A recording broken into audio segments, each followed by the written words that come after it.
श्री कृष्ण आपके लिए ज़िंदगी जीने के बेहतर तरीके बताते हैं, जिन्हें आप अपने कर्मों से जीवन की बांसुरी को और भी ज़्यादा मधुर बना सकते हैं। जैसा कि आप सब जानते हैं कि हमारे चारों ओर कर्म बिखरे हुए हैं, जिसमें हमारा बीता कल, आज और आने वाला समय हमारे कर्मों से ही बंधा हुआ है। इससे हम बच नहीं सकते। कर्म तो हर हाल में करना ही है, क्योंकि कार्य न करना भी एक कर्म ही है और आधे अधूरे मन से किए कर्म हमें पूरी खुशी कैसे दे सकते हैं। इसलिए जब आप कोई कार्य करते हैं तो उसको किसी भी हाल में पूरा कीजिए। यह कोई मजबूरी नहीं है, बल्कि हमारे तन, मन और आत्मा का आनंद है। कृष्ण इसी उपदेश द्वारा हम सभी को यह संदेश देना चाहते हैं, जिसे हम अपनी ज़िंदगी में स्वीकार करके किसी भी परिस्थिति में हर कार्य को पूरा कर आनंद हासिल कर सकते हैं। याद रखिए, हर बांसुरी नहीं बजती। जैसा कि आप जानते हैं, बांसुरी यानी बांस से बना वाद्य यंत्र, लेकिन यह वाद्य यंत्र हर बांस से नहीं बनता। बांसुरी केवल उसी की बनती है जो बांस खुद को पूरी तरह खाली कर लेता है। ठीक इसी तरह हमारे अंदर अहंकार, जिद और जलन की किसी भी गांठ को भीतर रखने से हमारी जिंदगी बांसुरी की तरह मधुर नहीं बन सकती है। हमारे संघर्ष, दुख और दर्द बांसुरी के वो छेद हैं जिनसे गुजरते हुए हमारे किए गए कर्म मधुर गूंज पैदा करते हैं। श्री कृष्ण की सफल रणनीति का सबसे बड़ा सूत्र है कुशलता। इसमें आप किसी भी क्षेत्र में विशेष ज्ञान पाकर खुद को कुशल बनाएं और व्यवहारिक सोच रखें। आपकी योग्यता की सबसे बड़ी ताकत होगी। बुरे वक्त में भी मुस्कुराना सीखिए। श्री कृष्ण हम सभी को यह बतलाना चाहते हैं कि हमको युद्ध के मैदान यानी जिंदगी के मुश्किल पलों में से भी मुस्कुराते हुए अपना कर्म करना चाहिए। किसी भी हालात में हमें डरे हुए, उदास और रोते हुए नहीं दिखना है। अगर आप खुद को डूबते हुए भी कर्म करते हैं तो अगले ही पल आप आगे बढ़ते नजर आएंगे।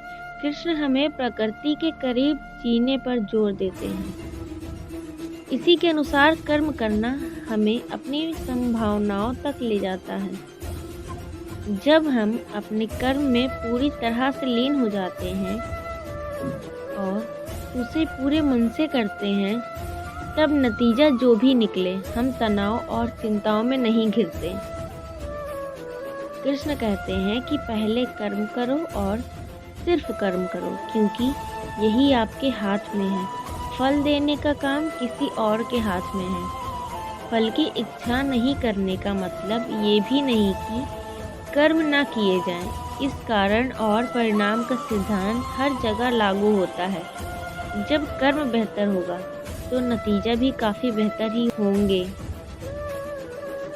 श्री कृष्ण ने हमेशा अपनी बाल लीलाओं से यह संदेश देने की कोशिश की है कि हमें कभी भी किसी से हार नहीं मानना चाहिए।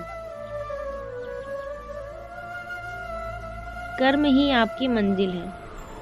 हमें सब बातों की परवाह छोड़कर सिर्फ और सिर्फ अपने कर्मों की तरफ ध्यान लगाना चाहिए।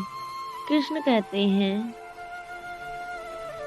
कि पूरे कौशल के साथ किया गया काम ही योग है, यानी हम काम करें और उसे बेहतर तरीके से करें, शांत और स्थिर मन से करें। जब आप इसी तरह कर्म करने लगेंगे तो आप हर हाल को भरपूर जीना सीख जाएंगे और हार को भी महसूस नहीं करेंगे।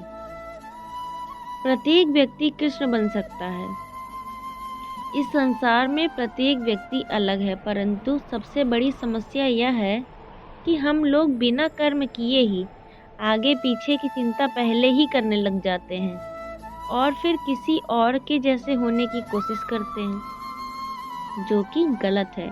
इसी बात पर ओशो का कहना है कि हर व्यक्ति कृष्ण है, पर हम अपने भीतर के कृष्ण से मिलना नहीं चाहते। कृष्ण को पूजना चाहते हैं, पर हम कृष्ण नहीं होना चाहते। कृष्ण होने के लिए कर्म करना जरूरी है, लेकिन हमारी कोशिशों में अभी भी कहीं कमी है, इसलिए कृष्ण हमारे अंदर शेष है। हमें अंत तक प्रयास करते रहना चाहिए। भले ही परिणाम हमें हार के रूप में मिले, किंतु अगर हम प्रयास ही नहीं करेंगे तो वह हमारी असली हार होगी। कूटनीति का रास्ता अपनाइए। भगवान श्री कृष्ण और सुदामा का नाम सुनते ही गहरी दोस्ती की मिसाल याद आ जाती है। कृष्ण ने अपनी दोस्ती में कभी भी अमीरी गरीबी नहीं देखी।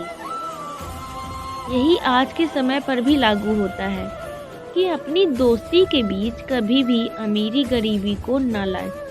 इसलिए भगवान श्री कृष्ण की महान बुद्धि के कारण ही उनको कूटनीतिज्ञ भी कहते हैं।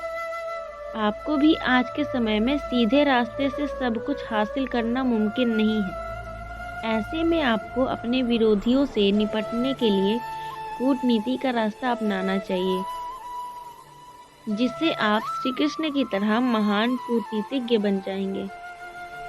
दोस्ती सिर्फ दोनों में प्रेम को ही नहीं, बल्कि एक दूसरे के प्रति आदर और सम्मान के लिए भी प्रसिद्ध है। किंतु दुख की बात यह है कि आज के समय में दोस्ती के असली मायने कोई नहीं जानता। राधे राधे।